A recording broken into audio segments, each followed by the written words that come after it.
तो कैसे हो भाई लोग, मजे में हो या नहीं मजे में? अगर मजे में हो तब भी देखो, नहीं मजे में तब भी देखो।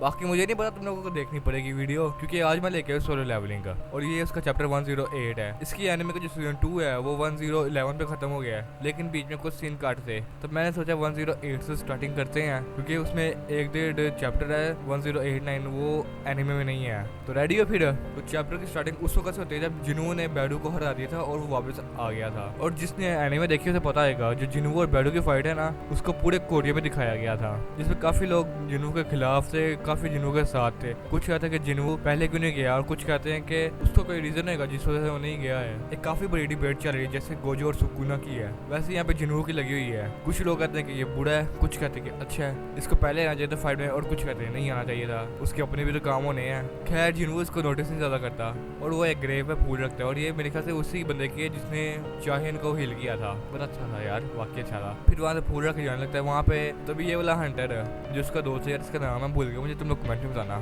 काफी टाइम हो गया देखे हो तो मुझे भूल गया इसका नाम।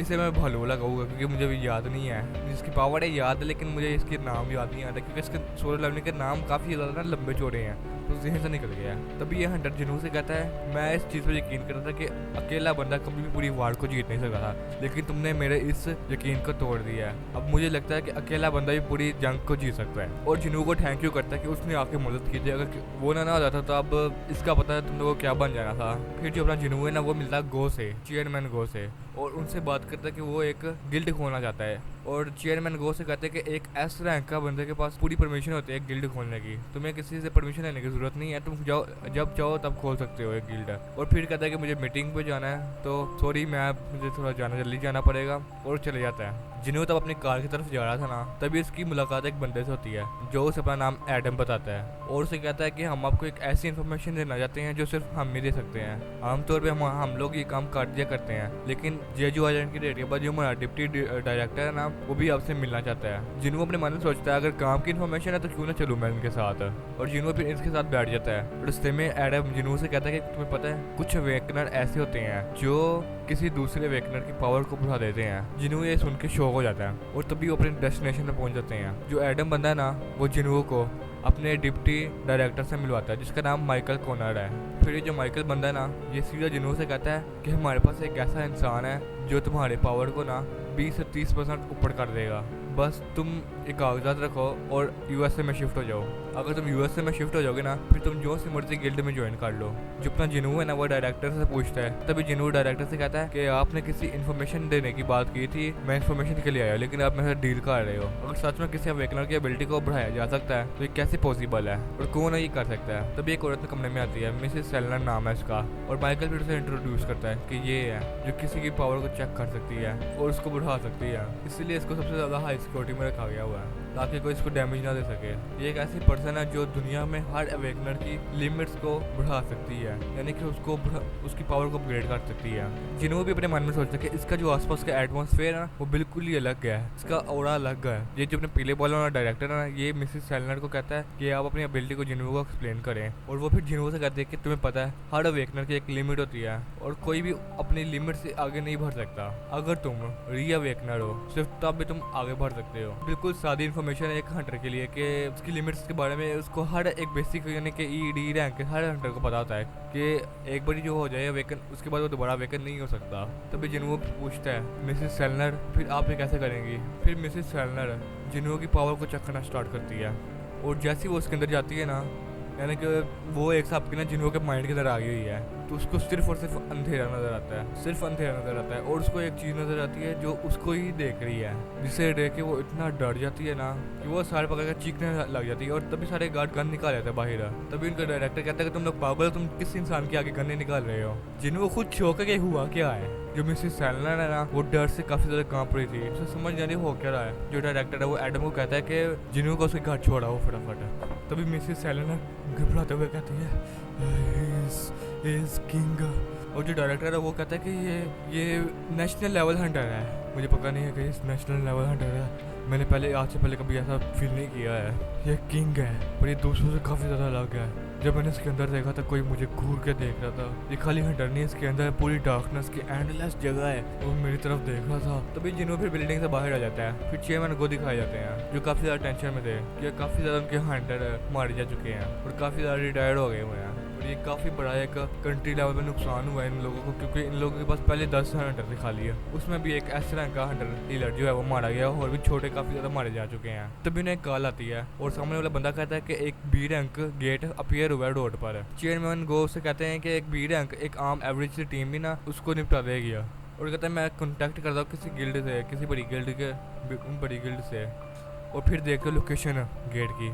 फिर वो किसी और को ना सीधा अपने जिन्वो को कॉल करते हैं और कहते हैं कि जिन्वो को कॉल करते हैं जो अभी इसी सोच में था कि उसने कुछ देखा है, पर क्या देखा है नहीं पता। कोई सिस्टम का ट्रेस है। वो इतनी डर क्यों गई थी, उसकी आंखें पूरी की पूरी डरी घबराई हुई थी और वो दोबारा कभी नहीं सोचेगी कि वो दोबारा मुझसे मिलेगी। अचानक ट्रैफिक की वजह से जो जिन्वो है ना वो अपनी ओवर थिंकिंग से बाहर आता है। तभी चेयरमैन गो की कॉल आती है जो जिन्वो से कहते हैं कि आगे गेट ओपन हुआ है, तुम उसको क्लियर कर दो। और जिन्वो कहता है कि बिना परमिशन के। और मिस्टर गो हंस के कहते हैं तुम्हें मैं कह रहा हूँ तुम्हें किस चीज़ का डर है। फिर जिन्हों वो डंजन के अंदर जाने लगता है, लेकिन तभी एक बंदा कि तुम्हारे पास परमिशन है, जिन्हों से मोबाइल देता है और दूसरी तरफ होता है अपना चेयरमैन। और फिर उतनी देर में जिन्हों चले जाता है अंदर। और ये वही डंजन है जो सीजन 2 के आखिरी में दिखाया गया था और ये एक रेड गेट है। जिन्हों को भी इस चीज़ का एहसास हो जाता है। जिनको अपने मन में सोचता है कि मेरी मोम है ना उनको इसी चीज़ की उम्मीद है कि जो मैं करना चाहता हूँ कि मैं वही करूँ। अगर तुम एक ऐसे रैंक का डर तुम्हें चाहिए कि तुम काफ़ी लोगों की जाने बचाओ, जैसे कि मेरे फादर किया करते थे। जिन्हों का एक फ्लैशबैक है जिसमें जिन्हों की जो मोम है ना वो जिन्हों को बता रही होती है उसके फादर के बारे में कि तुम्हारे जो फादर थे वो एक फायर फाइटर थे हंटर बनने से पहले। मुझे वो इसलिए पसंद है कि मैंने उनको लोगों को बचाते हुए देखा था। और कहती हैं कि तुम मेरे बेटे हो, मैं तुम्हारे लिए सिर्फ यही कर सकती हूँ कि खुद को ज़्यादा ना थकाओ। तब जिन्हों कहता है मैंने अपनी माँ को सही किया है, अब मैं उन्हें दोबारा ऐसी मुसीबत में नहीं डालना चाहता। और फिर वो डंजन के लोग मॉन्स्टर को देख कहता कि ये मेरे लिए कुछ ज़्यादा खास नहीं है, इनको मैं आराम से हरा दूंगा। और फिर वो अपनी शैडो आर्मी को बुला लेता है जो एक दिन के अंदर पूरी जगह को खाली कर देती है। तभी हमें नरेटर से पता चलता है कि एक शिकारी पैदा होता है शिकार के लिए। मॉन्स्टर ही खाली दुश्मन ही होते हैं हंटर के लिए। हंटर को हमेशा केयरफुल रहना चाहिए, तभी वो किसी और के शिकार से बचेगा, वरना उसकी जगह कोई और ले लेगा। सबसे पहले तो ये है कि किसी भी हंटर को अपने गार्ड को डाउन नहीं करना चाहिए। अगर उन्हें सैकड़ों हजारों हंट्स किए तब भी शिकार कभी भी नहीं खत्म होता। फिर जिन्हों का वही बैड पैनल दिखाया जाता है जिसमें वो कहते हैं अब अगले टारगेट की बारी। फिर हमें किसी गेट का सीन दिखाया जाता है जहाँ पे कोई बंदा हाँफ रहा है काफ़ी ज़्यादा और बोल रहा है कि तुम कौन हो। वो तभी बोलता है कि वो इधर भी नहीं है, वो काफ़ी चालाकी से खुद को छुपा रहा है। Fragment of brilliant light. तभी पीछे कोई आता है, तुम यहाँ पे क्या कर रहे हो? मैं हूँ ना यहाँ पे इन्फॉर्मेशन के लिए। ईस्ट साइड पे ना कोई फाइट हुई है। ये कहता है कि तुम्हारा मतलब वो small C territory small C fight जो ईस्ट में हुई है, कहीं वहाँ पे शैडो मुनाक तो नहीं है, तुम्हें ऐसी जगह पे थोड़ा ध्यान से रहना चाहिए। और तभी जो दूसरा बंदा ना ये पर्पल सा ये कहता है कि ऐसा लग रहा है कि जो रूलर है उन लोगों ने लेग या साउथ को रिलीज करना शुरू कर दिया है। वो कहता है कि मतलब इसका मतलब जो शैडो मुनार्क है। तभी वो सामने वाला बोलता है वो सच में एक बहुत बड़ी प्रॉब्लम है जब से आर्किटेक्चर ने अपना रोल फुलफिल किया है। लेकिन एक और चीज़ है जो काफ़ी ज़्यादा इंटरेस्टिंग है, ये बात कंफर्म हो गई है, the greatest fragment of brilliant light यहीं पे है। तब ये जो है ना सफेद बाल वाले कहते हैं इंटरेस्टिंग, तुम यहाँ पे मुझे ये बताने के लिए आई हो। तभी दूसरे वाला बंदा ना वो कहता है कि तुम अब क्या करोगे। सफेद बाल वाला कहता है अगर तुम ये मुझे देना चाहते हो तो जरूर दे दो मुझे, लेकिन जरूरी ये है कि मुझे ऐसा लग रहा है कि हमें यहाँ पे बेला फुसला कर लाया गया है। तभी वहाँ पे किसी की एंट्री होती है। ये जो बंदा है ना ये और कोई नहीं जिन्हों का बाप है, संग इल्हुआन। तब भी हमें पता चलता है ये और कोई नहीं, ये फॉरेस्ट मुनार्क है। जैसे अपना जिन्हों शैडो मुनार्क है ना वैसे ये फॉरेस्ट मुनार्क है। ये जो मुनार्क है ना फॉरेस्ट मुनार्क, ये कहता है कि तुम इतने इंटरेस्टेड क्यों हो।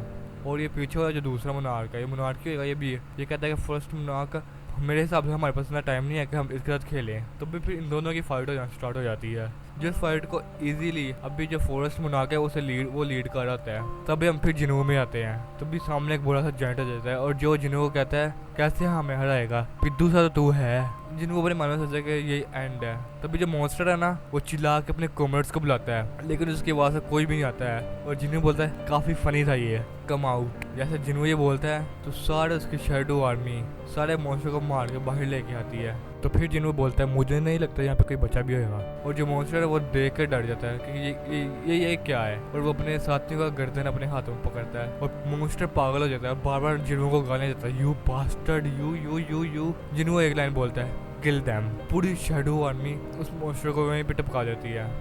जिन्हें वो अपनी पॉकेट से हाथ ही निकालने पड़े हैं। ये अपना टास्क है, वो जो मॉन्स्टर था ना उसको अपनी जो ताकत है ह्यूमन जाइंट उस पर वो यूज करता है और फिर करता है रिवर्स ग्रेविटी, वही वाले जिसे उठा के जमीन पर रखा था उसने एनिमे में पूरी स्क्वाड को। फिर जिन्हों मॉन्स्टर से कहता है मेरे कुछ सवालों का जवाब दो, अगर तुमने दे दिया तो तुम्हें आराम की मौत दूंगा, अगर तुमने नहीं दिया तो मैं तुम्हें दर्दनाक मौत दूंगा। लेकिन वो मॉन्स्टर कुछ भी नहीं बोलता है। तभी जिन्हों कहता है कि मुझे लग रहा है यहाँ पे सिस्टम इंटरफेयर कर गया है, मैं वक्त के साथ साथ सारा कुछ समझ जाऊंगा। और एक चाबी दिखाता है और कहता है ये एक रैंडम बॉक्स कर्स की है। और मन में सोचता है कि जब वो जेजू आइलैंड पे रेड पे था ना तब उसका 100 लेवल हो गया था और तभी इसे की मिली थी। और ये जो की है ये उसी कार्टियन टेम्पल की है जो सीजन 1 के पहली एपिसोड में था। 417 घंटे 6 मिनट और 52 सेकंड बाद जिन्हों जा सकता है उस टेम्पल में दोबारा से। और अपने मन में सोचता है कार्टियन टेम्पल की चाबी मैं इसे कैसे बोल सकता हूँ, सिस्टम मुझे दोबारा बुला रहा है वहाँ जहाँ सब कुछ शुरू हुआ था। अगर सारा कुछ शुरू से प्लान था फिर तो मेरा इंतजार कर रहेगा जो भी है, अगर ऐसा तो मैं आने वाला हूँ। तो इस वीडियो में मैंने 4 चैप्टर कवर कर दिए हैं, बाकी 4 या 5 मैं अगली वीडियो में करूँगा। तो तुम लोगों को थोड़ी सी भी वीडियो पसंद आई तो सब्सक्राइब कर देना, लाइक कर देना और हाइप का बटन है तो उसको भी दबा देना यार, क्या जाएगा तुम लोगों का। बाकी अगर तुम लोगों को थोड़ी गलतियाँ वगैरह मिलती हैं तो कमेंट में मुझे ज़रूर बताना, मैं आगे से कम करने की कोशिश करूँगा। ओके फिर मिलते हैं नेक्स्ट वीडियो में।